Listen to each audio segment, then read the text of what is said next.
Sure. Eric, Tracy, can you hear us? You're If on you want to take vacation? yourself off of mute and let us know you're there.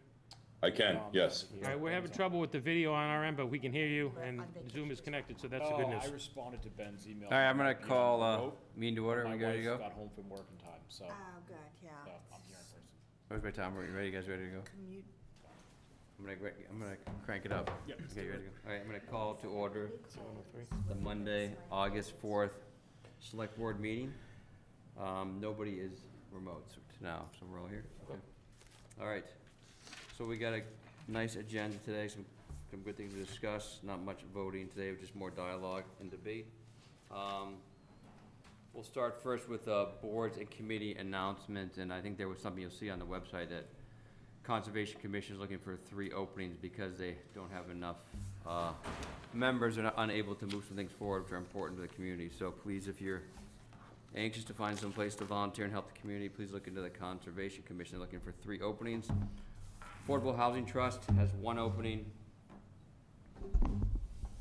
Community Preservation Committee has 1 opening for members of Historic District Commission. The Finance and Advisory Committee has 2 openings, and that is done through the moderator. The Historic District Commission has 2 openings for 3-year terms, 2 openings for 2-year terms, and 1 must be a resident of the Historic District and 1 must be a resident realtor. Human Rights Commission has 2 at-large openings, and the Hamilton Cultural Council has 1 opening. We'll now go to the public comment, and we will be taking people for 3 minutes. So please come up and introduce yourself and address, and you'll have 3 minutes to speak. Tosh Blake, Sagamore Street. Just a short comment on comments policy, especially regarding the last meeting on July 21st. Just to clarify, for the minutes, for the record, my comments were in favor of keeping what has been the traditional, or closest to the traditional comments policy, rather than what's now the sort of current temporary policy. I had an ambiguous, I misspoke at the beginnings of that previous meeting saying I wanted the current one, but I'm favoring the traditional policy. And I just, as a suggestion that came up from Mr. Olson at the time, which I think is a good one, is to maybe have a time clock for, just in case, because I went over by accident at the last meeting, a visible time clock for, I guess, for whatever time is allotted to each speaker, just so the speaker can see how much time they have, and perhaps even a friendly 30-second reminder. I think the school committee does that when someone's approaching the limit, just so someone can wrap up their comments a little more elegantly, let's say. Thank you very much. Thank you. Anyone else? Public comment?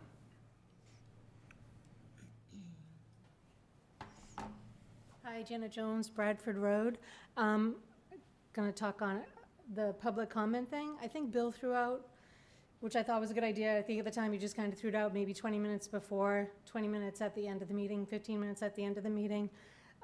So that is something, when you guys are discussing something, something else comes up and we might have a different opinion on it. It would give someone an opportunity to kind of come back at the end and say something. Obviously, most meetings are not well-attended. So it wouldn't, I don't think it would take a whole 15 minutes. Obviously, if there's a hot topic coming up and you're gonna get a full room or something, then you might have to extend a little bit that night. Then I wanna talk about the dispatch going to regional. Hopefully not going to regional, we'll say that. These folks, and a lot of people don't understand, they are the first responders. They're the ones taking the phone calls. They might get someone on the phone who's having a heart attack and needs CPR. Maybe they're having a stroke. They're the ones guiding them, talking them through it, teaching them maybe how to do CPR over the phone while they're dispatching the police and the fire and the ambulance to get there to help them out. And I also just want to say, shout out to Kathy, Rich, Lou, Ted, Steve, and Paul, the dispatch team. They are incredible communicators with each other. They're always in contact with each other. They're always helping out. They have great respect for each other as a team. And their camaraderie is unmatched, I think, in this town with what I've heard, read on Facebooks, heard throughout town, seen through all these other departments. They are probably the most cohesive department in town. And I think if you did go regional, that you are gonna be losing awful lot of good people and hardworking people. And also, 4 full-time people. Steve has another job. I have a job. We'll be fine. He does this job because he's passionate about it. He grew up in town. He cares about this town. He cares about the people that he works with. But also, just lost my train of thought of what I was just going to say. Anyway, so I think you'll be losing some great people, but these people found out that they were potentially going to be losing their job through the rumor mill weeks before they were actually informed that this was going on. And Ted invited all of you to come in and observe the dispatch and talk to them and ask questions. And I'm curious if any of you did show up before you have come and talked about it and made your decision. Joe, you gave regional the courtesy of going up there, seeing how they operate. Did you come in and talk to your own dispatch, see how they operate, see what their needs are, see what kind of people they are? And that's all I have to say about that. And I hope you keep it in town. Thank you. Thank you. Anyone else? And Joe, anybody on the Zoom? call? Nobody has their hands up, though. All right, we have a consent agenda to approve meeting minutes of June 2nd, July 7th, and July 21st. And on the July 21st, the motion has to include Tasha's request to put the word traditional instead of when he said current and what his preference was. I move that we approve the June 2nd, the July 7th, and the July 21st as edited minutes in the consent agenda. All right, second. Second. All those in favor, say aye. Oh, Just sorry, some- any further discussion? Just some Yes, discussion. sorry. I had put in a couple of edits, and I don't know if those edits were. They were. What you have were updated by Catherine Tinsley today, based on your comments. Both the 2 sets of minutes that you had indicated, June 2nd, I believe, and In the July 21st. Okay, So the ones that you have there to sign, if it's successful, if the vote is successful, the ones you have to sign reflect the minutes that you requested. We do still need to make the change for Tasha's request, to just put in the word traditional instead of current. So Bill Wilson's comment was as edited, but I don't know which, so that will stand. I was referring to Josh. Yeah, so Traditional. make a motion for, as Rosemary to make sure. And as well as the 2 sets of minutes that Rosemary had provided input to make sure those are edited as well. Do I have a second on the revised motion? second. Any further questions or discussion? Nope. All those in favor, say aye. I meant Tosh. Aye. Aye. All Sorry, right. Tosh, I said Josh. All right, so I asked for 2 updates today. I thought would be good that we sort of talked about, but one was, as we're coming to the beginning of the school year and activity looks to be winding down at the school and the fields are looking nice, I want to get an update from Eric Tracy on next steps in the opening of the athletic field. So I've asked Eric to attend. Unfortunately, won't be able to see him, but hope We you'll should be hear able to him. hear him. Eric, we can see you up here on the one screen, but go ahead. Welcome.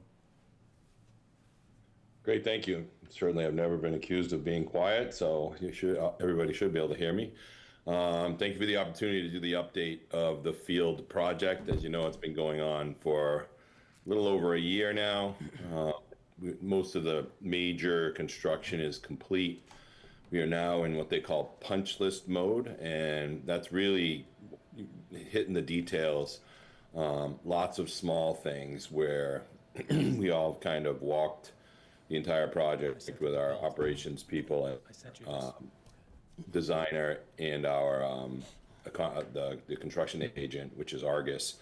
We literally just walk around and check to make sure that everything that's on the specs and on the plans are there. So we're in that mode now. That'll take about 3 weeks to complete. Some of it is small, some of it is a little bit bigger, like windscreens and putting up the end of the fencing. We're finalizing some of the fencing this week, so gates and the things, kind of all the detail work being done now. We plan to kick off the season with our, football is the first sport to start in the fall.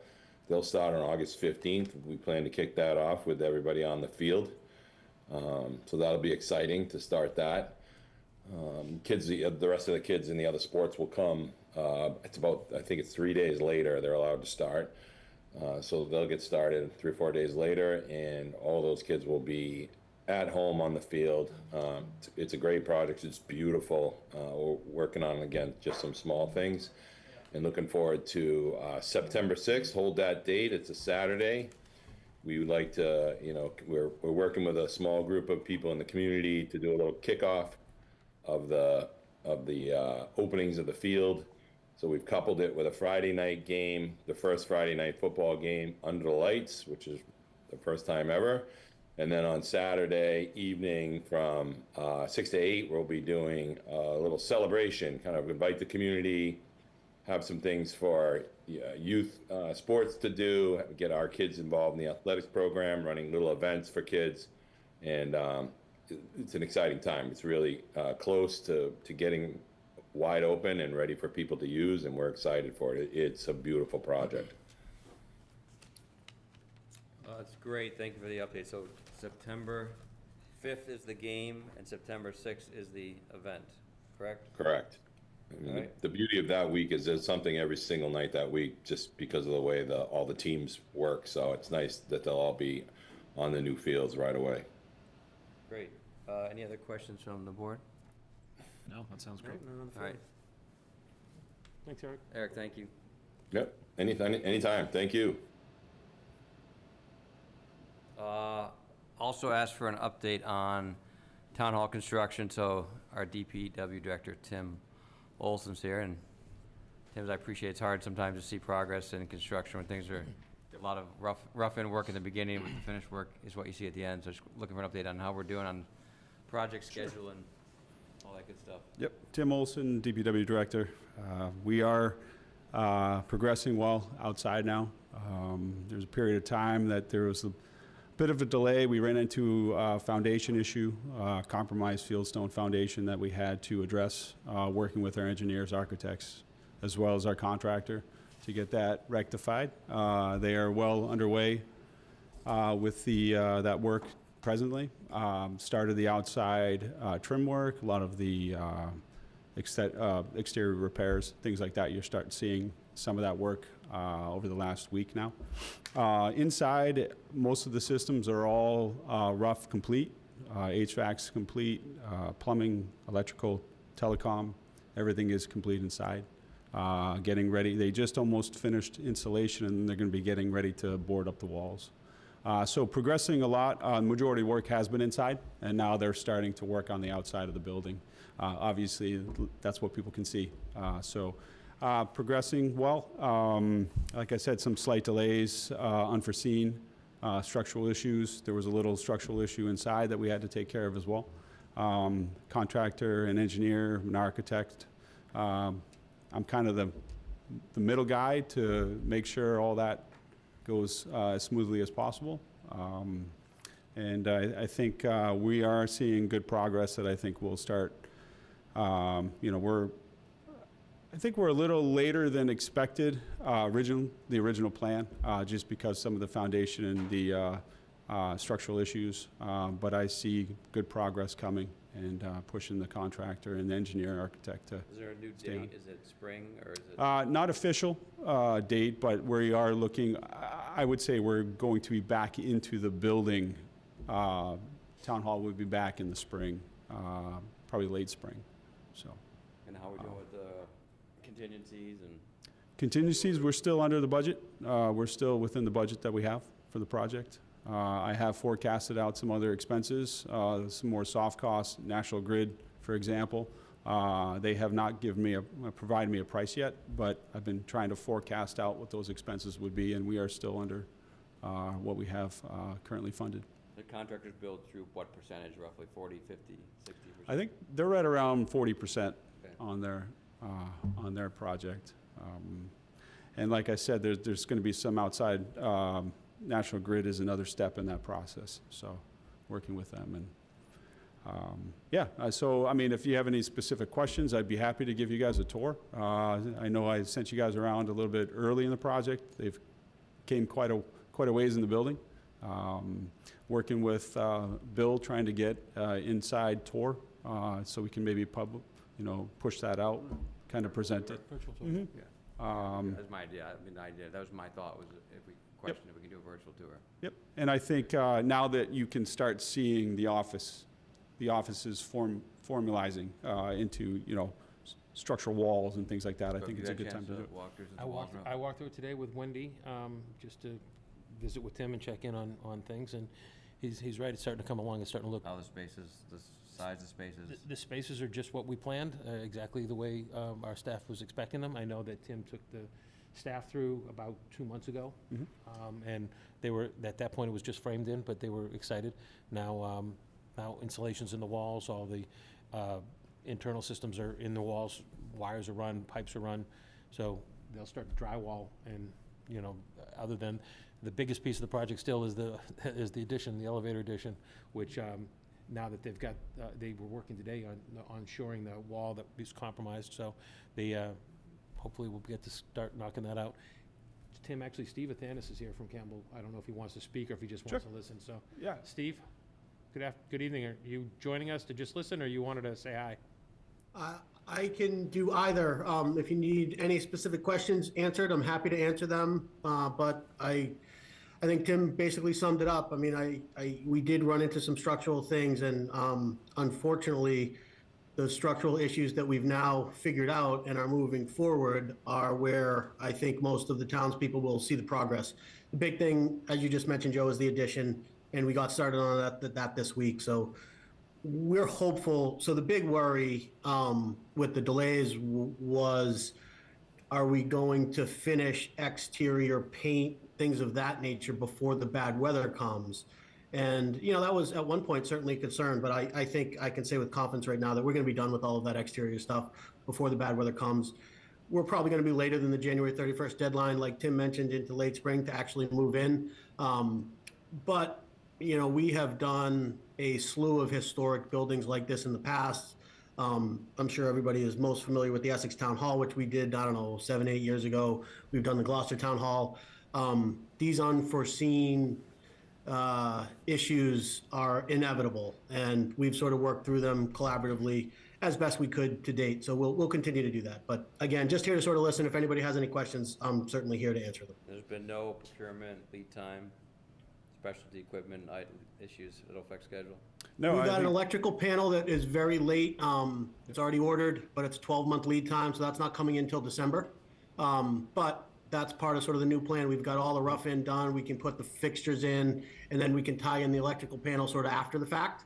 So construction sequence-wise, maybe a little bit backwards, but we've already sort of hashed that out and have a plan to do that. That's the biggest lead time item that we ran into. Inspector's not holding you up? no, Not yet. He's Not in yet. every meeting every Tuesday. Yeah, so- Rich is, we have weekly meetings, to talk about progress and schedule, and Rich, my other counterpart, is there. So he's well aware of the work going on and when inspections are needed. And Campbell has a guy, a site supervisor that we've been in contact with daily, so doing a great job. Other questions? I heard something about the structural issues. Could you just, in a nutshell, elaborate on that? Yeah, Yeah, so- I mean, I'm not an engine. Go ahead, Steve, take this Oh, one. sure. Sorry to cut in, Tim. I'm not an engineer, but in essence, the new addition that includes the elevator is tying into the old fieldstone in the back of the building. And that was going to be used as part of the foundation for the new addition.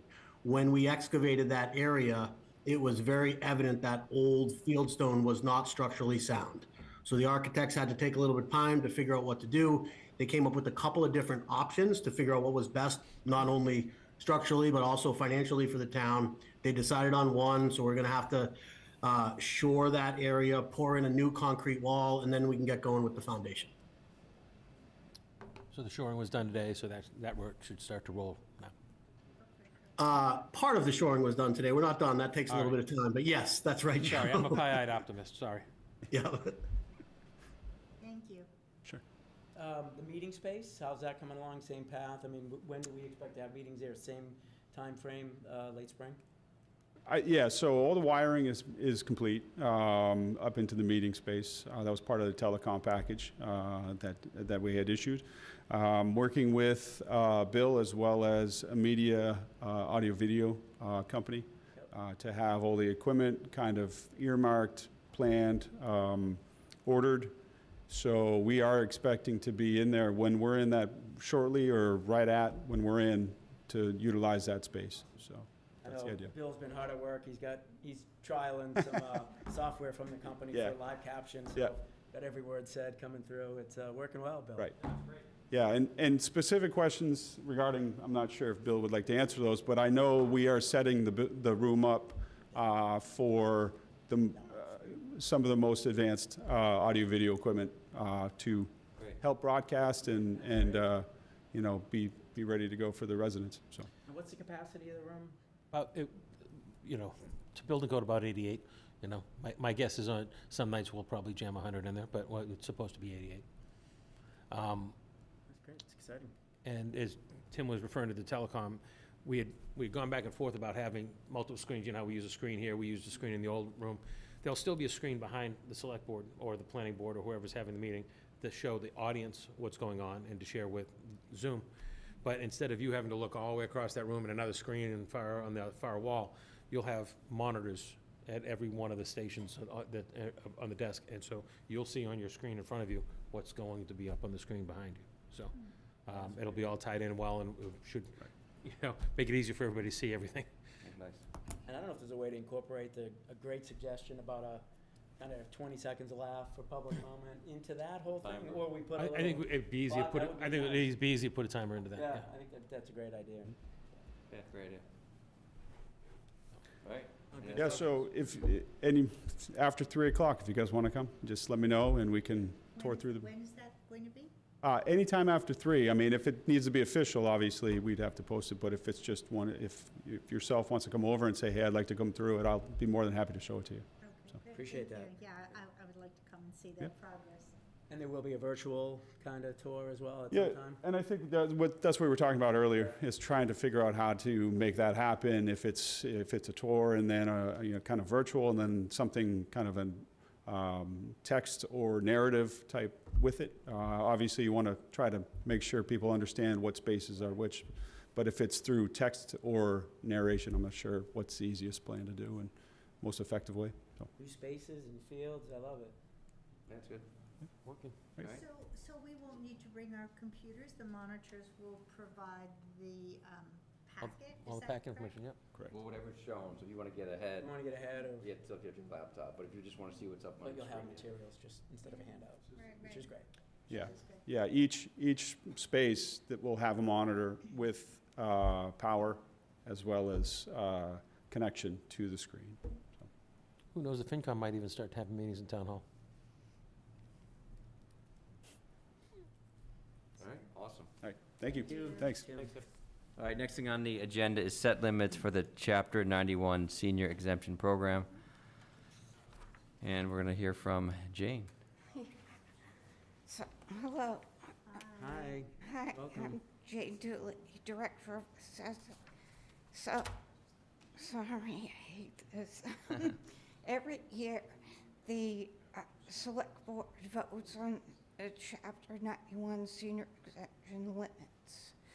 So, it specifically age as of July 1st, 65 years or older. Can be increased to 70. Total household income is $47,520 for a single person, $71,280 for married couple. Total household assets are $175 for a single person, $250,000 for married couple. So, can you hear me okay? Yes, Sorry. yes, and we have, You're among friends. yeah, and we have the text to back it up. So, so currently it's 65, but we could increase it to 70. Right. But the recommendation is to keep it at 65, correct? Yes. Yes. And then the limits are here, 47,520 for single, 71,280 for a married couple, and then household assets are 175,000 versus 250,000 for a married couple. So we typically vote every year. And Joe, anything else we need to put into the motion? I mean, I just clarify with Jane that the number of applicants that we've had has not overtaxed the program. We probably suggest, or she has suggested, that you maintain the 65 years old for an applicant. If we were getting a lot of applicants, you might want to look at increasing that age, but it's not a program that is financially going to cause the town any hardship, so. Do we know how many applicants we have? Yeah, last few years we had 30, but last year we only had 19, so we're trying to publicize it. And the Gotcha. program, Joe, just if my summary is correctly, this is for, to sort of, your taxes would be paid at the sale of the property versus paying them on a yearly basis? No, is that something this different? is just an exemption. It's full exemption. So an exemption of a certain, it's not a ver, it's an exemption of a portion of the tax. It's just an exemption, complete exemption. It's not A deferred, okay. portion of the taxes? I'm sorry, we have so many great I know. programs. I wanna Yeah, make sure no, I no, understand. yeah. Can you just, in a nutshell, this is for X percent of taxes, a full exemption for X So- percent? The town budget is $50,000, 8,000. and it gets divided amongst the applicants, and it's based on their age, it's based on their income, and the value of their house. So it's a formula. So tell me again what the amount of money is? There's It's- a pot? Yeah, I saw that. Part of it is $50,000. $50,000. Okay, and that pot is I divided get- based on these criteria? Right. Okay. Oh, gotcha, so however many. So if you had more applicants, So there's and 30. the more applicants you have, the less benefit goes to each of the applicants based on So their, that's the pool of money Yeah, we're budgeting. that's the pool of money in your Can we budget, talk right. about increasing that pool, or is that something not? well, not for this year, but you can talk about it for FY '27 when we All get right, to and then- budget and season. The only other, I get the income levels, and I don't know if those have been the same income levels, but the total household assets, what does that include? Is there, It's like stock savings, life insurance. It doesn't include their house. It's not. does Does not? not So it's their include. 401Ks, their stock Mm. portfolios, Right, and any insurance benefit. right. So that can get consumed real quick. And the program is for the folks in town that are most in need, so it's trying to help. So okay, good job. Jane, this money is allocated directly from Hamilton's tax base? It's not a state grant at all? It's our donation to it? Right, yeah, From it's needy, budgeted. okay, seniors, yes, okay. Yeah. And if people want to apply for this, everything's online somewhere, where they can find it. Yeah, it's under the assessor's department. Okay, under the Flex. assessors. And Jen and Kit do a great job of explaining to people who come into the office looking for help, so. Thanks. Thank you, Jane. Any questions? I think So you did answered them all. guys- They just had Did a they vote? Good job. Okay. They just need to vote. Yes. Okay. I move that we approve the senior exemption program as outlined. 65 years old. That was just 65 years older, Yeah. maintain the total household income, single 47,520, married 71,280, with the total household assets, single 175,000, and married 250,000. A second. Second. Any further discussions or comments? Just a question, the total household income that is remained unchanged this year? It's a formula, it's based on a formula from the state. It's not something that we set. It's based on what the government considers the right level to be able to qualify for this type of program. And that's assets as well, they determine that? So there's an income level, so that would be their annual, like whatever they're getting in their pension or IRA retirement, and then assets beyond what they get in income each year, so, Okay. So that's state mandated yes, provided. yes. Thank you. Well, they don't give us any money, but they're setting the rules. That's our They want to make sure they get a lot. All right, all those in favor, say aye. Aye. Thank you, Jane. Thanks, Jay. Next item on the agenda, we heard a little bit about it during public comment, but we're gonna continue to discuss, the feasibility of North Shore Regional 911 Center, consolidation. So I think I was away earlier, and I think you led the discussion Yes. at a previous So meeting. we but- had gone through, as an introduction kind of for this group, you know, looking at, you know, Joe provided a bunch of materials, he's provided recommendations from 5 or 6 communities, some original folks that adopted to it, they talked about the struggles along the way, then told how it's improved over the years. Went through some more recent ones, as well. We have the feasibility study, I think we've had that, hopefully everybody on the board has had a chance to look at that, I did.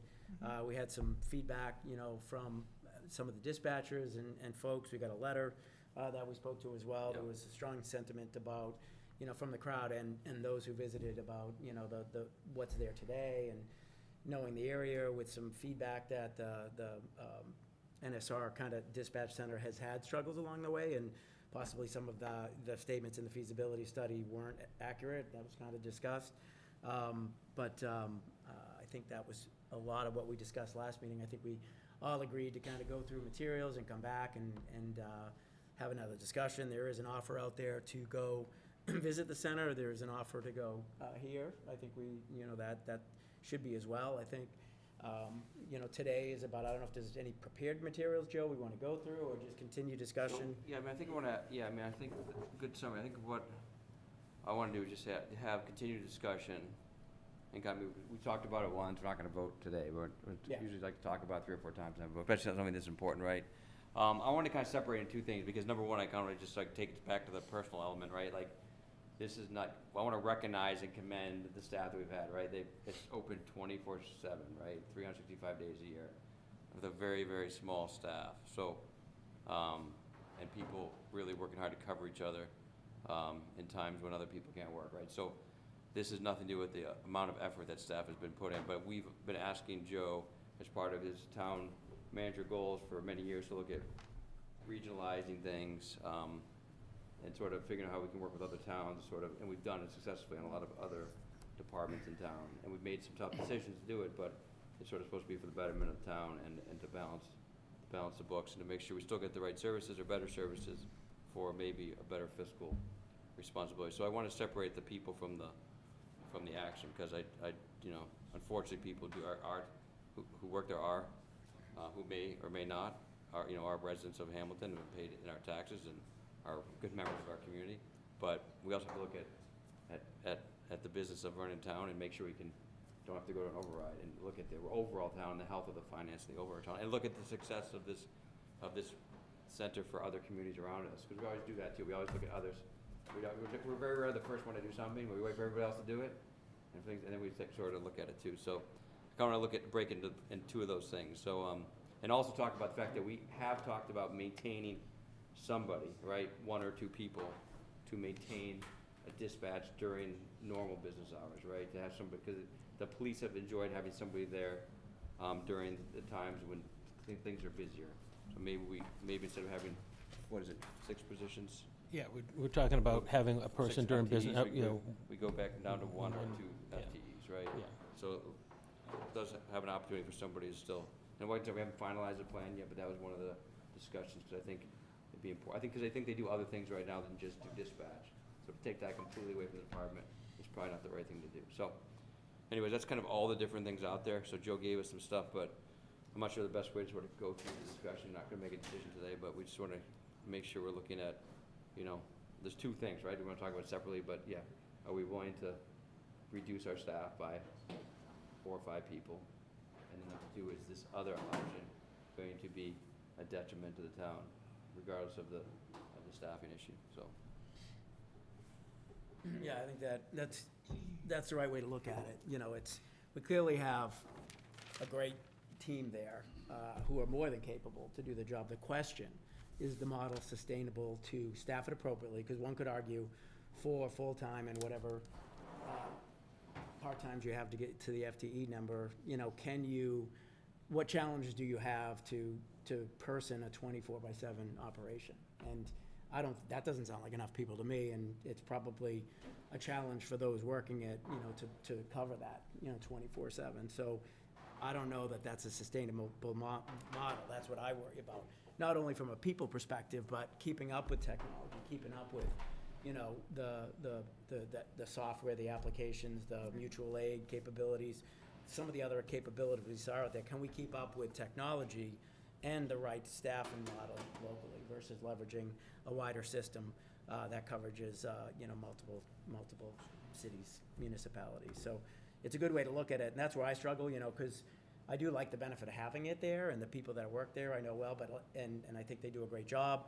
Is that sustainable? Can you know, get the next 4 people in there with the same, you know, passion, commitment, and abilities to keep it going at that level of people, or should that really be doubled for a 24/7, you know, dispatch center? So I struggle a bit with that, you know, and then from the fiscal responsibility, you know, it sounds great on paper right now. The question I get back regularly is, that's just to bring you in, then watch out. Like, what type of safety or assurance might we have, if any, if it's possible, to know that, you know, once everybody's in, the state's just gonna, you know, throw a much higher cost at the town? I don't know if you have an answer to that, but if you did, So that's one thing that's open in my mind. The revenue that the state uses to fund the regional 911 is 1 cent off of a specific tax on everybody's cell phone bill in the entire state. So everybody that owns a cell phone, there's taxes on it, and one of the taxes is set aside for public safety. Yep. And 1 cent of every single phone bill in the state goes to fund regional 911 operations in the state of Massachusetts. So does So 1 it's cent not going per away. every cell user account cover whatever growth projection they have to have the maximum number of The cities and towns in there? The executive director and the board believe it does. They're comfortable with it. You know, nobody can look too far into the future, but the contract that they'd ask you to sign is a 10-year IMA. So, and I would say that that has also been one of the big claims against the regional 911 since it started. Oh, sure, it's free now, but wait. Right. And it's 10, 12 years later, and it's still free. So, So as we know it today, you know, even though it cost us roughly $626,000, I think, Yep. to person and operate the facility, that we can get absorbed with all fees to transition and ongoing support based on the taxes on Cell phone cell bills. phone bills. And there's no expected future cost, you know, direct to the town itself. So you're right, it's fiscally and ability to grow on a sustainable model. I try to separate that, you know, from the people aspect of it, because it's hard to replicate what we have today, I think. And I struggle, I would almost propose, if we did keep it, we'd have to relook at the staffing model. And that would just be more money, but Right. I don't think the model today is sustainable.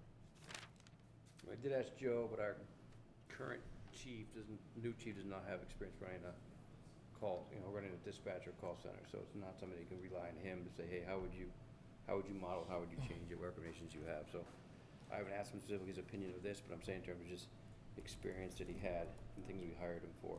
Right. This wasn't one of the check boxes. Okay. Running the call, they didn't have a call center in his previous place, for business. And what are they asking for the city or town to have, to plug in? Is there a position that we would need and don't have, or somebody of expertise? Is it typically? no, they're not requiring us to liaison, hire I anybody. guess? Oh, it'll be myself and the public safety chiefs until the switch gets made, and then the town would have a vote on the board of directors, and the chiefs would work out how that would work with them, so. So you working with your staff, the chiefs in this case, would be that. And I don't know, I had mentioned before, and I know there's not an opportunity to bring them into a discussion, right? They've They're al- asking for it. They just want to close Yeah, that loop or but not? to bring the folks from 911 in? Well, no, our own here from either some of the dispatch folks or the chiefs or others, or you represent that group, I guess. Well, I mean, Are we gonna hear from anyone else in town? I think that the I had asked dispatch, before, so I just yeah. wanna close the loop and let people think I forgot. Well, so I think that Bill answered, the police chief's new to town, he hasn't run a dispatch before. You know, his answer is he really doesn't know what to tell you one way or the other. You know, you're welcome to talk to the fire chief. I told him what you'd asked, but he's not here tonight, so I don't wanna speak for So him. we can just, but if we have questions, we you- can reach out yeah. directly? Okay. And I didn't see anything from Wenham. Had you gotten feedback since Wenham? The chiefs reached out to everybody. I'm surprised we didn't get anything from one of them, to be honest with you. They weren't one of the first ones to go, and they've lived through the worst of it. But I know from talking to both Steve and the chiefs over there, they're satisfied with the improvement in the service How long have they been? since it started. They weren't one of the first ones to go. So they've been through struggles. Yeah. That's why, and I think there was another, who else? Was it one of the originals? I don't know. Okay, I'm good for now. You asked most of my questions. sorry. Good job, good job. Middleton was an original. Middleton was an original. So,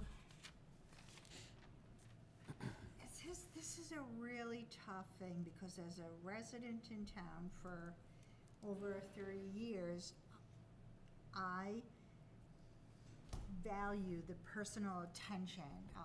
I remember several years ago, I had a water main break, and I remember somebody from town, was a fire chief at the time, who came to my house and stayed with my son, who was fairly terrified until I got home from Boston. And I'm wondering if a regional center would offer that same personal attention, or would they say, oh, you'll have to just call a plumber? And I don't know what the regional's protocol is. So I'm just saying, in terms of that, I have never, ever called them when I haven't felt that there's somebody there who really cares and really is going to provide what you need as a resident. And there's something to be said for that. I feel incredibly safe in this town with our local 911. That said, I also think about some other things. Specifically, the experience level. I know we don't have a huge pool of employees, and so how does it get worked out that the more experienced people can stay on to mentor the less experienced people? How do you manage an emergency call? And when you're in a small environment, you don't have as much ability to really watch and see how somebody with a lot of experience would handle it. Because, thank God, we don't have a lot of really critical emergencies. So that's one of the things that I worry about. How much will it cost to upgrade our systems here? You know, it's a thought. Are there any grants available, or do we have to fund it ourselves? And then I've also heard, I've read the letters, and that although there was certainly a rocky start to this regional center, it has indeed had some growing pains, but it is doing very well. So I'm really torn, because I think there are pros on both sides of it. So I don't know. I don't know what to say. It's just something that's a really important issue, and I really want to make the right decision for our town. I'm not sure I want to regionalize everything away, but I also appreciate the financial benefits. But I appreciate our staff and how they're always there. So those are my thoughts. Yeah, so Joe, I mean, I think, We got Right. Deputy Chief Dan Sullivan's coming in, and Chief Brunette said that we had a letter from Wenham. They just didn't get it to us yet, so. Oh, great. Thanks, chief. sorry, I was gonna make a comment, but Tom, I'll let you go first. Yeah, just a couple of comments.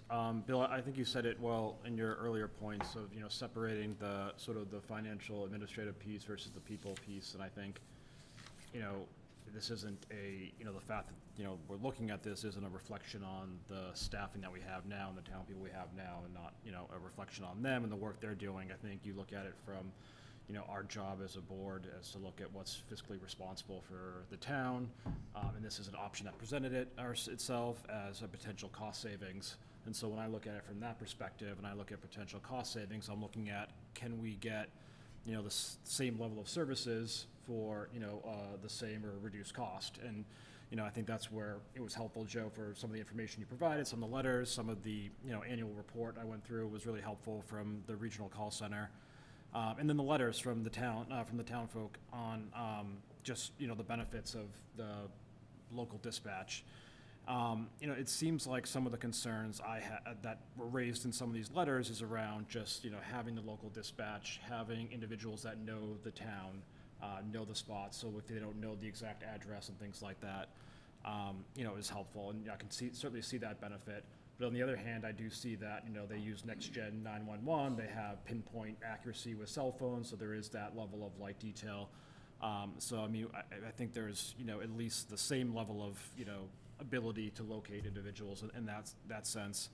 I know there's issues around, you know, our dispatch who have given, you know, help to callers when they call in, you know, helping them with CPR, helping them with other life-saving mechanisms, and I imagine that's an incredible skill to have and certifications, and it sounds like the regional will have that same level of certification based on their report. So it seems like there's comparable pieces there, and I think what I look at is there is cost savings, at least initially, so I think I'd be interested in what the bills raised around the cost. And is there a future cost, right? So, I mean, we come in there originally, I was looking up the funding source for the 911 fund, and the legislation that created that said that there would be a surcharge on cell phones through December of 2028. And so I'm just curious what happens after that. Is there, you know, do they reauthorize the legislation to continue it? Does that not get reauthorized and all of a sudden there's no more funding towards it? So, I mean, I'd be curious to know that piece of it, what happens after December 31st, 2028. I imagine the legislation, I mean, it's 911, I don't think they're gonna let that expire, but at the same time, like, you know, where does that funding source come from? So I'd be curious to know that. But other than that, I mean, that's what I'm looking at, is I'm looking at, you know, can we get the same or better level services for a reduced cost? So is that, I know that's your research, but has that been confirmed? That's a good question, if it's. Yeah, the 28th. I just was like, I looked up how it was funded, and then it said, they gave me a line item at chapter 23 of the Acts of 2008, and it says this legislation funds the 911 fund through December 31st of 2028. The surcharge will remain at $150 until at least December 31st, 2028. So I don't know what happens after that. I don't know if there's they just readjust the rate, if they, I mean, I don't know. I mean, I didn't dig into the actual statute, but I don't know if we have. I'll ask, I'm not sure they'll have an answer. I'll What the pull up the statute. legislature creates, it can either choose to end or continue. Ideally, I would imagine they have this, I don't know if they'll give it, as some type of pro forma financials through that period that shows the growth of all the towns coming in and that they have proper, you know, costs covered within that number.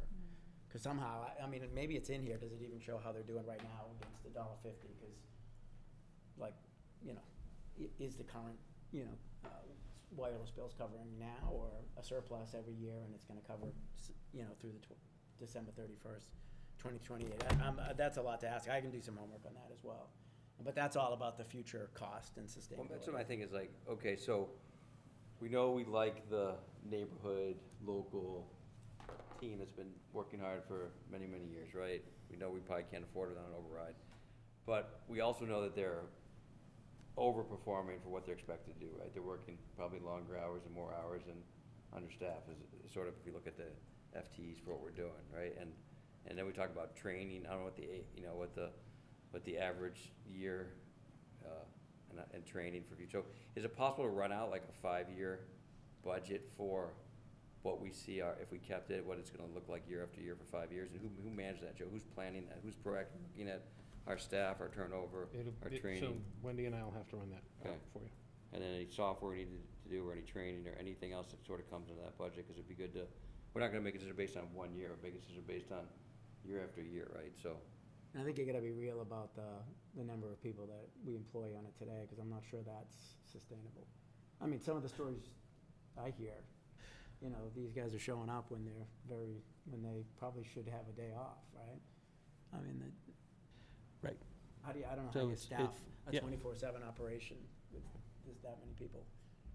I would argue we need a bigger staffing model to do that appropriately. And then, you know, the cost, and Rosie asked a good question, are there grants? But, you know, the technology, as it improves all the time, to be as precise as you can and get the word out to provide the earliest, arrival times, I would imagine they can keep up with that, through scale of having, more money in multiple communities. So the town does get some grants from 911 as it is, but the grants are weighted, communities, they're based on how many people are served by the operation center. Okay. So, public safety answering points, PSAPs, that serve more than one community get more grants. And the state, the ones that are managed by the state, get more. So we can get grants, and we've used grants in the past to update, to both do training and to update our equipment, but we're competing against the pool, and we serve a population of 7,500, where everybody we're competing against serves greater populations. Right. So, So are we are automatically, day one, would we be plugging into more technology, more capabilities than we have today? yes. That's the way 911 explains it to us, yes. So when I have another question, I think it piggybacks off of something I asked earlier. When you call a big regional 911 center, there are some things that are just not considered emergencies. And then who's going to attend to those things? And so I think about some of the things we talked about. The fire department goes and puts in air conditioners because people call our local communication center. And I'm just wondering, would we lose something in terms of our residents feeling safe, that there's somebody they can call for these particular problems? And so what would residents do if the regional 911 center doesn't consider X an emergency and they won't put it out? I mean, I don't know, I guess I'm just asking the question. I would say that there are definitely things that would have to change if we go to the regional 911. Would we be able to get a call directly to our fire department and ask them to go out and help put in an air conditioner? Probably not. But could we reroute that call to somebody else in human services that we might be able to arrange for something, either through a volunteer or something? People are going to the 911 because it's there and they've always done it, but that's not necessarily what a 911 is for. Right, well, So- would that That's still be fair. the 1212 number? There's a non-emergency number. Yeah, that's the 468-1212, right? Will police that still be there? I don't, you know what, I don't know for sure, I We'll don't look think into so. that, what would Have happen to with the look into that. non-emergency number. But I the would non- hope that stays. I mean, I think that's the person that we During- maintain, that's the Yeah. staff that we maintain. That would be during business hours. Right, We're not during looking business to- hours, but that's okay. Yeah, Because you're not gonna get anybody to react after business hours anyways, it'll be an emergency. So, but I would assume that the dispatch would, The rescue run is somebody calls there with an emergency. if it's not emergency, it's not gonna be after hours. right. After hours, it's Yeah. an emergency, right, so. But I definitely think that there are opportunities for us to deliver certain services in a different way with local resources that we have. Again, the memo called out, our current service, as Bill has mentioned, our current service probably long-term isn't sustainable. Right. And the town doesn't really have the resources to identify a way to expand it, enhance it on our own. So how do we get from 6 staff to 10 and afford it? That's probably the right. Well, that's what I'm saying, that's why I We want don't, that's why I want somebody to run out to 5 years and say, well, does it actually stay the same, or does it actually get, which way does it go? Which way the numbers go in 5 years? They get worse, they get better? So, but is there a plan? Has somebody put a plan together, a forecast? Looked at the size, maybe nobody has. I'll run it out before the next meeting. And another question No. is how much, I'm sorry, I'll just, Oh, yeah, go ahead. one quick thing. How much has the cost of this gone up for the town of Hamilton over the past 10 years? I mean, is it really a budget breaker? Well, our budgets go up across the board every year. We've asked John to be here from FinCom, so, John, you want to? Our budgets go up every year across the board based on scheduled raises, based on costs for things like unemployment insurance and health insurance. And, so we had identified that for this year, it will cost us $626,000 to run 911. Next year, that will go up by at least 3% because that's what the raise is that's scheduled in for the union. And that's it, everybody. That's not targeting them, that's everybody. That's what we've done, what we've agreed to with our employees. And then there's other costs. This year, health insurance went up 18% across the board. They told us to expect 18% increase again next year. So the answer is, it's 626 plus whatever increases we're gonna get going into FY '27 and FY '28. Just one point of clarification on my prior point about the 2028. So I was looking up a couple of pieces of information. So the statute fixes the rate at 75 cents on the cell phones, which is indefinite, but then they have to petition the state for increases to that, and the increases are for a set period of time. So the $1.50, which is the current rate, is set through 2028. But then it will revert back to 75 cents unless they ask for an extension. So the cost overall is fixed. It's just the amount that gets changed. So the vehicle using the wireless carrier surcharge Indefinite. is indefinite, the dollar Yes, amount yes, per it's just bill. the amount that gets adjusted. John? John McGrath, FinCom. Just a couple of comments. I echo everyone's interest in this topic. As I sort of step back and think about it, I would do a look back for 5 years in terms of financials and a look ahead for 10. And having done this sort of project in sort of my professional life, if a decision is made, it doesn't have to be overnight. I would recommend that if we were to go forward, you do sort of a phased approach. For example, keep a couple of employees on the town payroll who are sort of expert in this area. And for year one. Year two, maybe you keep one. So my point is the finances are compelling. I'll just, high level. It's pretty significant money, but the point is, what are you giving up? So what I'd like to say is think about this as maybe a 2-year phase-in period where you do keep some expertise in town, and consider that as a buffer going forward. So we don't save all the money day one.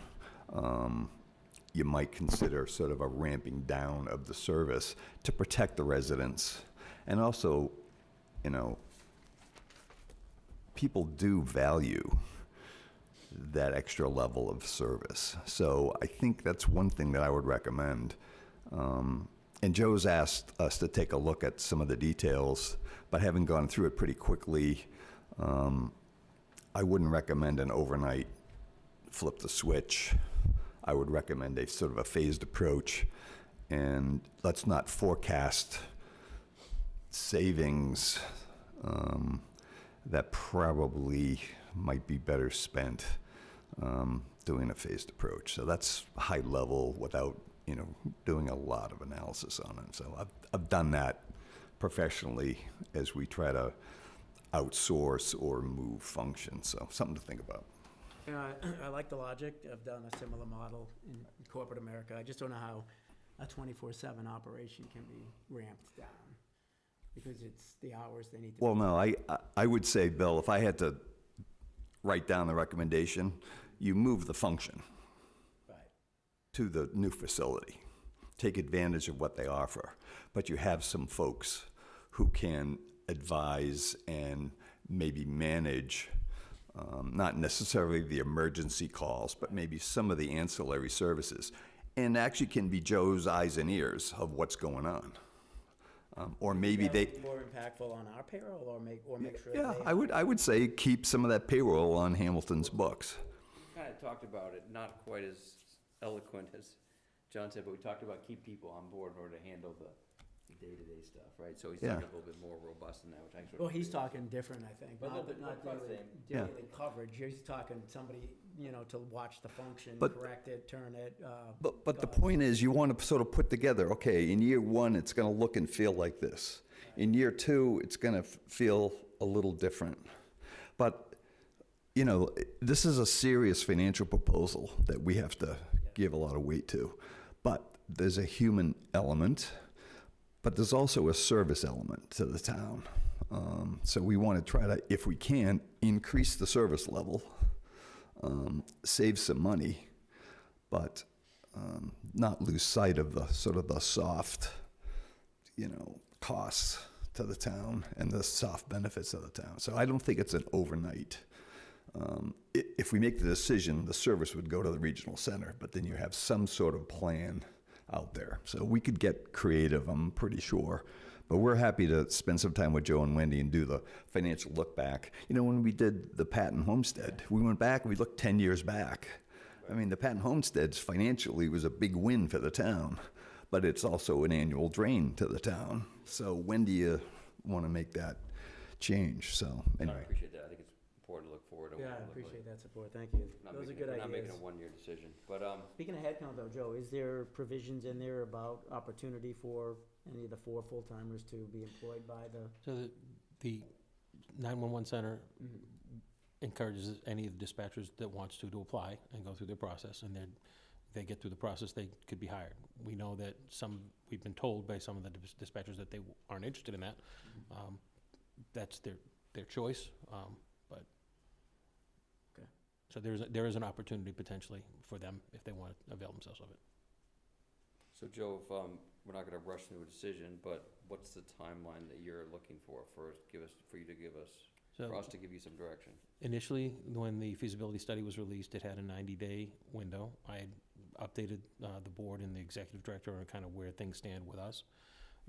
That 90-day window runs out around August 21st. You have another meeting on August 18th, but I have got assurance from them that 911 would carry the feasibility study through September at least. So if you wanted to schedule this for a vote at the first meeting in September instead of at the next meeting on August 18th, something like that, that you have time to do that. But we can't let it lag too long, so. Because they have to make plans based on our plan. They have to make plans on how they want to bring other towns in that Gotcha. have sought to go in, and they want to order those in a way that makes sense and is financially, efficient, so.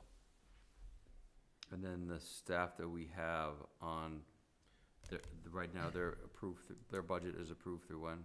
You have budget through the end of the current fiscal year, so through June 30th next year. And we're, depending on when you make a decision, if you make a decision to go that way, we'll negotiate with the union for, transition and severance packages for the employees. But we've made them aware of what our initial, ideas are, and we want to hear from them, but we're not going to advance those conversations so we know what direction the board wants to go in. Joe, the part-timers, how many hours do they work? I'm not sure. I think it varies, but, I can find out for you for the next meeting. I can find out for you. Yeah, right, and I also apologize that people felt they heard through the rumor about, things always come up as ideas, and you can't control when an idea comes up and when it actually becomes implemented and what happens in between, so it's never intended to be, nothing was ever done as intention to make a decision in a vacuum. Things get talked about all the time, and some things implement, some things don't, so it's not about rumor mills, it's about So when ideas come to light, and then when we decide to take them seriously, so. So I went out for a visit to 911 Center, I think, last November, and we didn't even request the feasibility study until February. But because somebody out at the facility there told somebody over here, everybody knew I was out there, and then the rumors get started. We didn't even ask for the feasibility study till February and got it approved, and then we didn't even do it until May. So, yeah, once you begin to look at things, word gets around that you're looking at things, but that doesn't mean anything is definitive until, there wasn't any opportunity to have a conversation with the employees or anybody else until we had the feasibility study back, so. And then if we And decided, sorry. And to be fair, I don't want to seem flippant about that. To be fair, we got the feasibility study back. There was a lot of other things going on, and I didn't have an opportunity to bring it up to the board right as soon as we got the feasibility study in May. I don't think we didn't bring it forward till June, which was unfortunate, but it wasn't like we were trying to keep anything in the dark. We wanted to make sure that we had bandwidth for the board to consider what was in front of them.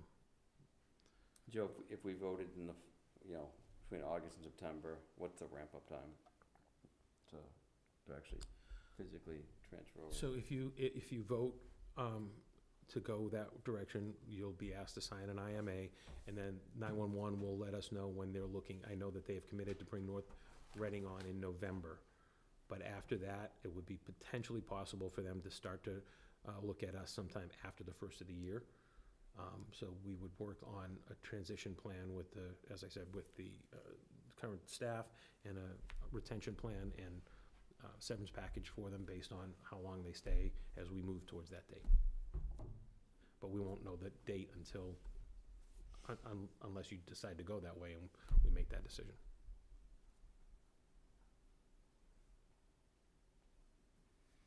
Gotcha.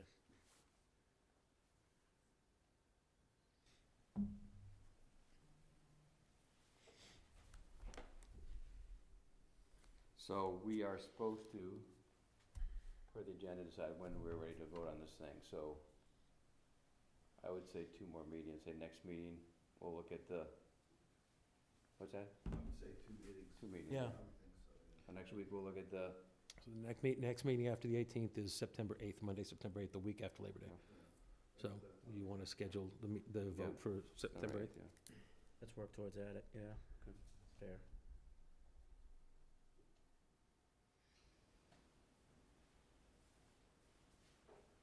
All right, thank you for coming in. Thanks, John. Anything else? Or move on? Okay, discuss the amended public comment policy and then schedule a vote. So one thing, we're not gonna vote on this tonight. We're talking about voting at the next meeting, so we potentially talked about. We had some good discussion last week, and we think all of our comments were incorporated into the latest draft, so I was gonna actually just read it. This might make sense. I'm just gonna read the changes, because they sort of incorporate everything we talked about. I'll read them into the record.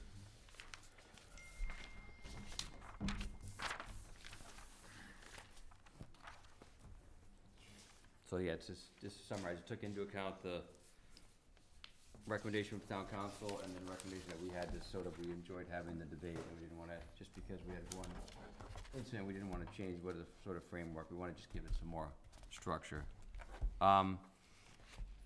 Each speaker will be asked to sign up on a sheet to speak, and are encouraged to provide their full name and address to promote order and efficiency, and will be recognized by the chair in order in which they are signed up.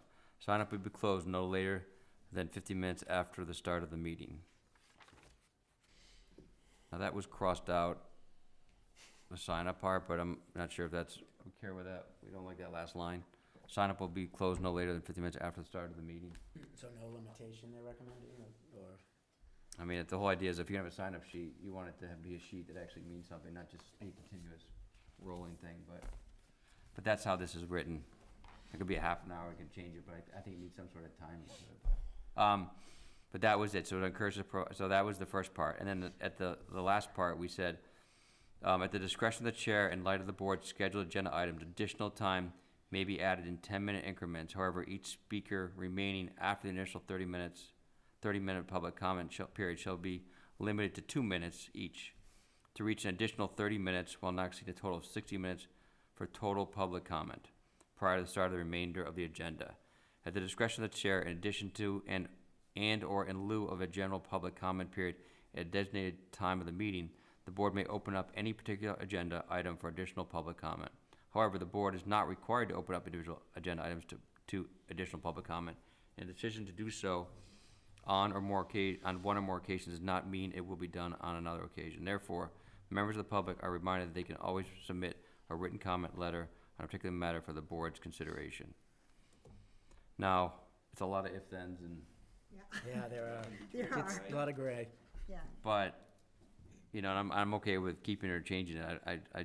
I like, it just got out the idea that we can put it back, you know, we can have it in the discussion. And as board, I'll commit that I'm going to, if there's people who wanna speak, I'm gonna let them speak, right? So I'm, you know, so I know it says to the chair, but I'm not taking it as a chair, I'm taking it as the board, as a board decision, right? The policy written way, I'm only gonna be chair for the next 4 or 5 months, but as, you know, in that policy, like, that's the flavor of it for me. If we wanna change, what's that, 5 It's months? longer than 5 months. April. You got like 8 April, months sorry. left. 8 months. Our town council wrote this, be reminded this is not required and in our experience can lead to issues outside of the general public comment period. Members of the public still can comment on particular agenda items during the general public comment period. Therefore, the board may wish to consider as a matter of policy whether it wants to consider including a public comment period on specific agenda items or just include the general public comment, overview at the beginning of a meeting. Be reminded also that no public comment period is ever required. Once it is allowed, however, there can be no restriction on the content of the speaker's remarks. Only reasonable time, place, and manner restrictions are allowed. So what that means is that if we have a public comment up front for 30 minutes, then we talk about 3A zoning, people are lined up to talk about 3A zoning, and somebody gets up and wants to talk about the school vote, they are allowed to talk about it at that time. It's not limited to the three, it's not just because it's in that time of the meeting, we can't limit what they talk about. They can talk about anything they want. So I don't have a problem with that, but, I mean, we've been doing this for a long time, and we very, you know, our public's been very respectful, and I don't see an issue that we need to protect against. I know it's, policy's always like protecting about the worst-case scenario. I don't really see a worst-case scenario that we're concerned about right now, other than time. Have a meeting, and we've had meetings that go until 11 o'clock at night when the public is here, and we're trying to promote public comment and public interest and public participation, not limit it. So we're just trying to be more orderly with it, that's all. And then back to, sorry, I'll let you speak, so one more thing. The reason we got into trouble, or I got into trouble, is that we were trying to have a question and answer session after a public comment session. We're not gonna do, moving forward, any question and answer session. You can ask a question during your public comment that we can choose to answer or not answer, but if we're gonna have a question and answer session, we're gonna schedule a separate meeting that won't necessarily be a board meeting, it'll be just it'll be a Workshop, select board yeah. workshop. So that's how we'll handle that in the future, that if we're gonna have a representative of town come in and answer questions that people wanna ask, we'll just have it outside of a typical select board meeting. I think that's a good idea. So, just to clarify though, for instance, like, you had an agenda item tonight to have an update from the school superintendent, and you were able to ask him questions, because that's part of your function, that you can do that. You just wouldn't allow the public to ask him Yes, questions. public asking questions, yes, sir. Just want to clarify. So I'm in favor of so I'll go down the row here. I'm in favor of the flavor of the thing, how it's written.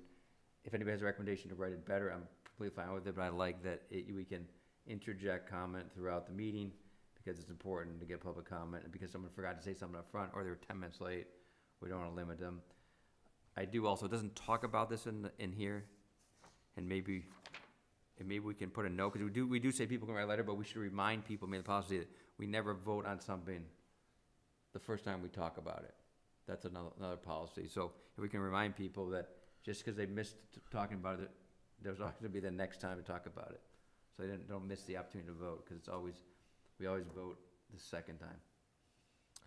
No sooner than the second time. So anyways, go ahead, we'll go down the road. I like how you put it. I'm in favor of the flavor. The 30 and 60, was there magic to that? I mean, that seems like a long time. I think the optimal meeting should be 2 hours, maybe 2.5. That seems like a lot of that time could be consumed in that. Is 20/40 type of thing, not to exceed 40 minutes, is that allowable? Or was there some legality or magic to the 30? I said 30-60, that came from me. I just think that's long. And I don't think mostly it'll get used, maybe in the extreme, but, you know, from a plan, you plan to the, I don't know. I think 20/40 would be more of an optimal number to use, but I'd like the, you know, the upfront for sure, you know, and the reminder people can, you know, always, we're not, you know, we don't vote the first time ever, right? You're gonna get an opportunity somewhere down the line and remind them of ways to communicate to us. So let me just clarify.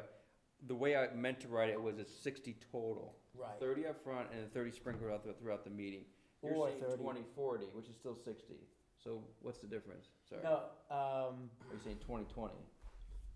yeah. So you're saying, sorry? In total 60, yeah, I'd say 20/40. You're saying 20 up front and then Total 20 40. sprinkled? Yeah, instead of throughout. 30/60, I would do Okay. 20/40, but, and then you know, I don't know if you go in between, I'm a little concerned about any topic that could come up, although in past practice it doesn't. I think people are pretty on point. It's just, it's too much, so we have to cap in time. Whether it's sprinkled, I think it can be less gray if you do another 20 at the end, but then or before you vote on any topic. I don't know. I'm rambling. I guess overall I'd say 20/40. That's the only change I'd make. You said one thing that was interesting to me. You said we could put the. You said we could limit it by saying we're gonna sprinkle 10 more minutes in if we're voting on it that night.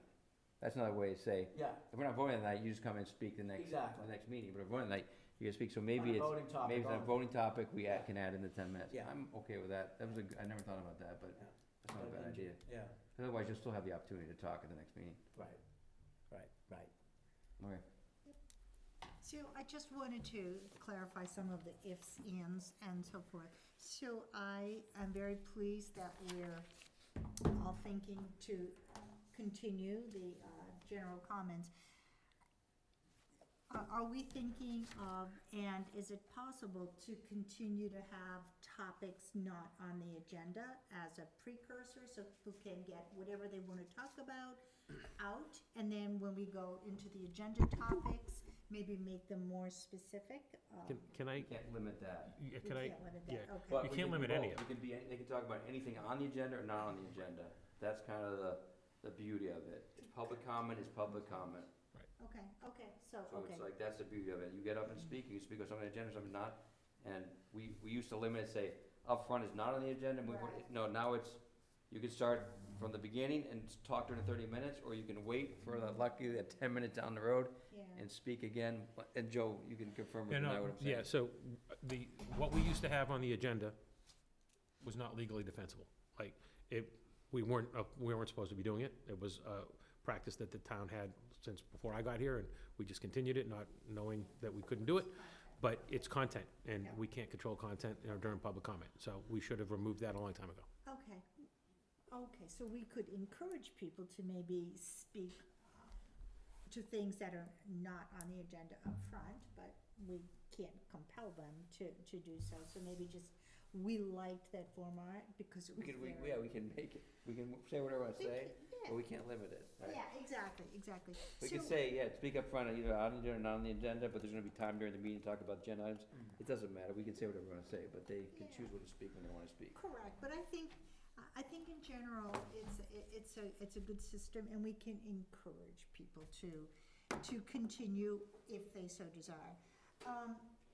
Okay, so that I understand, it's going to be 20, 40, or 30/60 is the 30-60, right. So it's 30 minutes before we start the agenda, and then another 30 minutes interspersed throughout the agenda.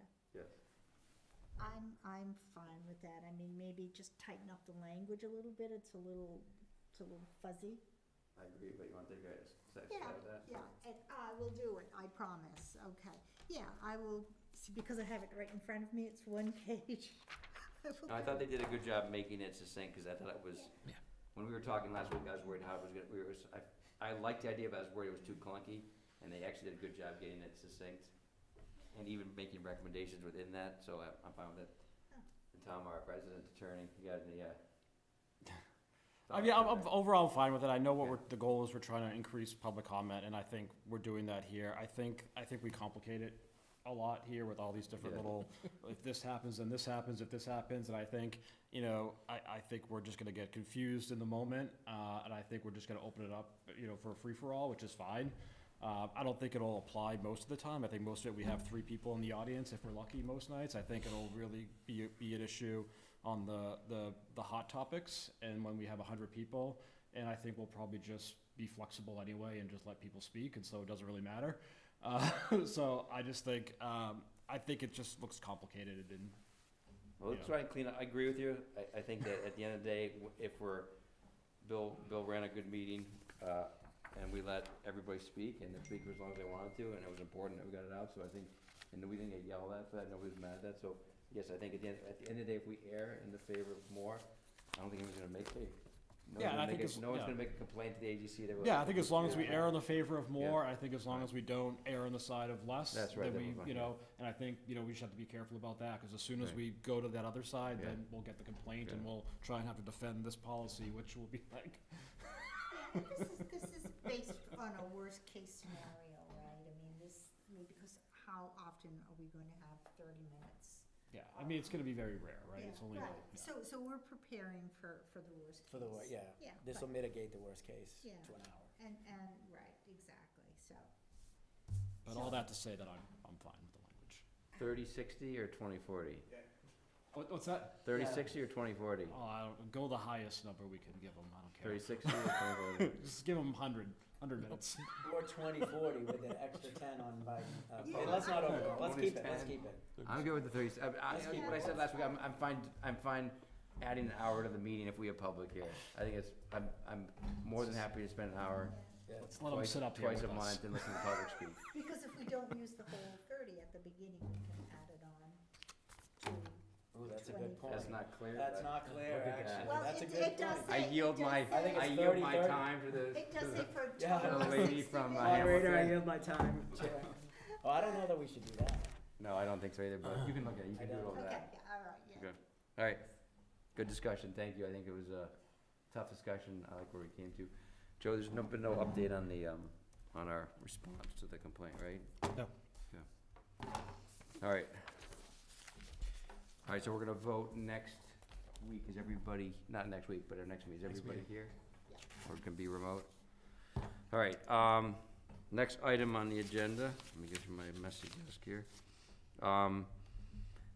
North Shore Water Resiliency Task Force. So Joe's been working hard on this. Yeah, so I included in your packets some talking points that have been approved by the task force, as well as the draft meeting summary from one of their recent meetings. It is a draft, hasn't been voted on by the members yet, but this is just by way to update the board on what's going on with the Lower Basin Subcommittee. So you all know the North Shore Water Resource Task Force has been working for several years. We're kind of in a crunch time now where we're trying to get through all the reports that the state has helped pay for and bring all of the interested parties, stakeholders together and make decisions on what recommendations we're going to make to address the water shortages in the Ipswich River watershed, particularly in the portion that we occupy, which is known as the Lower Basin. So earlier this year, they established a Lower Basin Subcommittee of the task force. I've been designated to be on it, and we've had several good meetings already. The talking points that are in your packets and are online, I'll kind of outline the purpose and goal of the task force, of the subcommittee, our process, and what the possible outcomes are. The big thing to keep you folks in mind of, or make you aware of, is the subcommittee began our work in June, and our intention is to be completed with our work no later than February of '26. By December, January, February, we'll be coming back to the board with recommendations and asking you to support a set of recommendations. And other of my peers are gonna be doing the same thing in the other towns that are represented in the subcommittee, which includes the city of Beverly, the town of Danvers, town of Hamilton, Ipswich, the Ipswich River Watershed Association, town of Middleton, city of Peabody, city of Salem, Salem and Beverly Water Supply Board, the town of Topsfield, and the town of Wenham.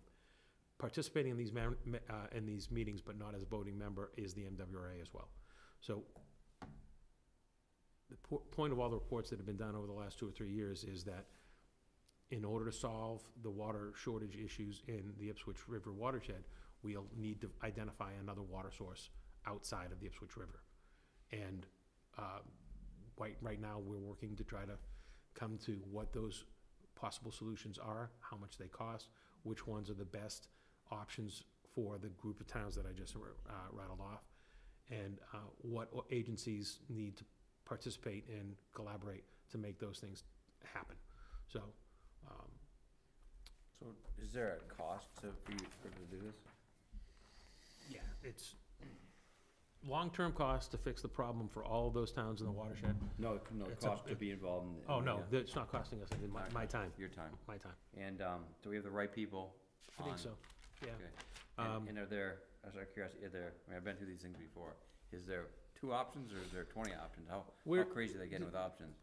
We've been talking through 3 to 6, but I Okay. think it's really, the most viable ones are really 1 or 2. Okay. But we're trying to use all the options that were identified in the reports that were done and kind of talk through what the holdbacks are. And as they said at the last meeting, we may wind up taking a piece of this option and putting it together with another option over here because that makes sense and it'll make it, more affordable or provide a better resource for everybody. So, I said to the board when we got involved with the task force 5 years ago, there is a water sustainability issue in the Ipswich River watershed, and we're not gonna solve it by ourselves. So we have to be involved in these conversations with our neighboring towns and with the suppliers outside of the Ipswich River Basin as well. So it's important that Salem Beverly is there, because even though Salem Beverly are not communities that are in the basin, they get most of their water from the basin. And so their water sources are in Danvers and Wenham. So their operation needs an upgrade, and that costs a lot of money. Hamilton and Wenham are in a unique position in that we could join the Salem Beverly Water Board by a vote of our boards and a vote of their board, but we then wind up having to pay for all the cost of connecting. And that's in the tens of millions of dollars. And that's on top of the $50+ million in upgrades that plant needs. So none of us want to go it alone. We're looking at what all the options are. And over the course of 10 or 20 years, it's going to be an expensive plan. But if we want to have a sustainable water source into the future for our residents and our neighbors, we're going to need to work together. Is that part of the plan? Is how many year solution are we looking? Is this a 50-year solution? Our- Is this a 100-year solution? My goal, I keep pushing us to go as long out as possible. You can never predict, 50 years out, but I keep going that we should be looking for the solution that will get us as far into the future as possible. And that's my biggest input into the process. In our 5-year capital planning, do we have monies identified? Because this is gonna be a big cost, no matter what solution we come up with. We have projections for costs for what we need to do to improve our water distribution and our water treatment. We don't have costs associated with this at this point. I think outside of our schools and some of the things we've already discussed, this is probably one of our top 3 big spends. I think it's bigger than the schools. It is. I can't help but think that we just keep pushing development when, in reality, the water cost is just astronomical. Well, the irony is that you're not gonna get any development until you solve your water problem. You're just not. That is a mid. Not on any significant level. Not on any significant That level. and septic, right? It's I mean, just, That and septic are the two things you need, and we don't, and Which is another the cost for bringing water in are extraordinary. they are. And we don't even wanna, you don't even wanna go down the road to talk about what does it cost to bring in sewer. right. We don't want to bring in sewer, unless we really want to bring in sewer, but we don't want to that's the whole idea. That's what limits our development, right? So.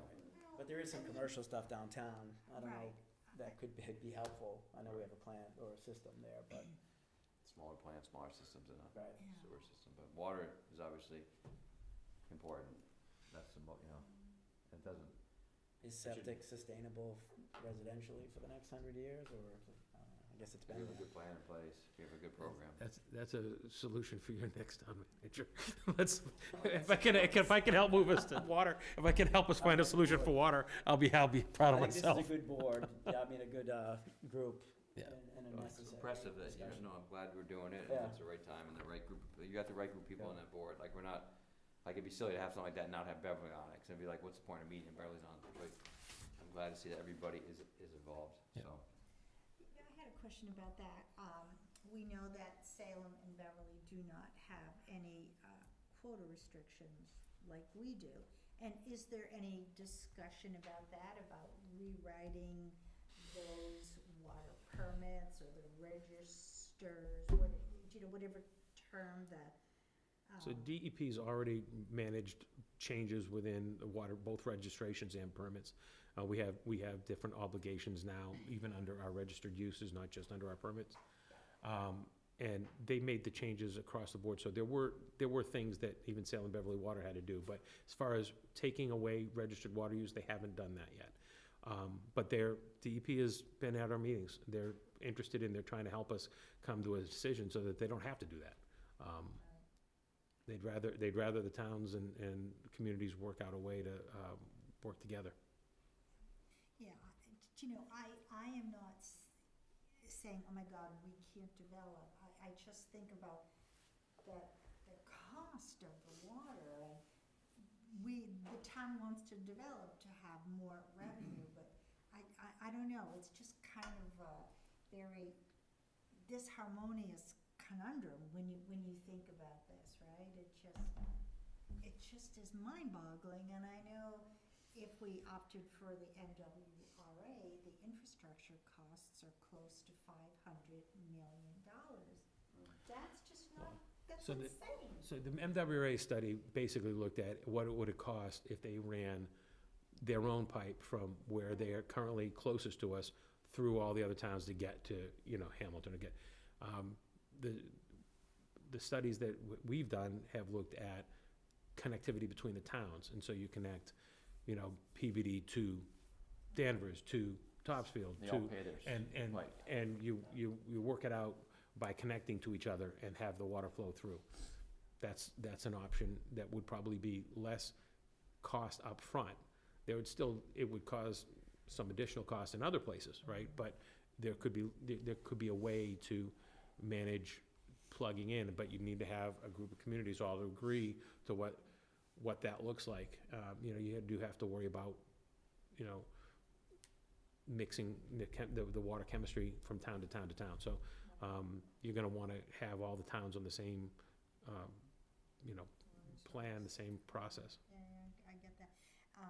It's just a very complicated thing, and I know that Bruce Tarr has been on this for years. When I was on the board, last time I was on one of his task forces, and it's just mind-boggling the problems that are involved in this. And I think it's really important that it come to the forefront, because you can't keep pretending that it's not there. So I'm very impressed that this task force is in existence and that there's a lot of discussion about it.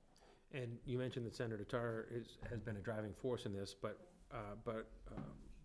Rep. Kasner and She most, is now, yes. and most of the other reps around us are all participating as well. Rep. Kearns, who represents part of Wenham and part of Danvers, I think, and she's been at most of the meetings. So the legislators on the North Shore are paying attention to this issue and very committed to helping us find a way forward, so. This says Rep. Kasner is on the task force. Yeah, she is now. It doesn't yeah. mention Bruce, though. Is he? He's not on, this is a subcommittee. He's one of the principal people in the formation of task force going back, so. he'd back The know he is. the larger task force seat is definitely. When we were at the community house with some updates not that long ago, right, a month or so. Yep. Very interesting. So, yeah. Good. All right, next item on the agenda is review meeting on August 13th. This is just, I gave you a draft agenda. You should have it in your packets. Just wanted to get your sign off on this. The plan is to meet next Wednesday, a week from Wednesday rather, See you on later. August 13th, at the Council on Aging at 6:30 PM. This is an in-person meeting. I believe HW Cam is going to come and tape it for us, but there won't be any Zoom functionality.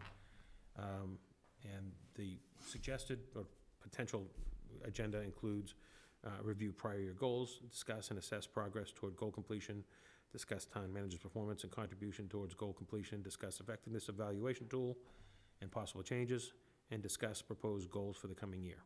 So this was just based on what you had all mentioned at the last meeting. By all means, reorder that however you want, or add, subtract from it. Just wanted to give you something to talk about. I think based on tonight's discussion, further discussion on North Shore Regional, we said that'd be another stopping point, because the next meeting would likely vote, right? So we probably should add that as a bullet, right?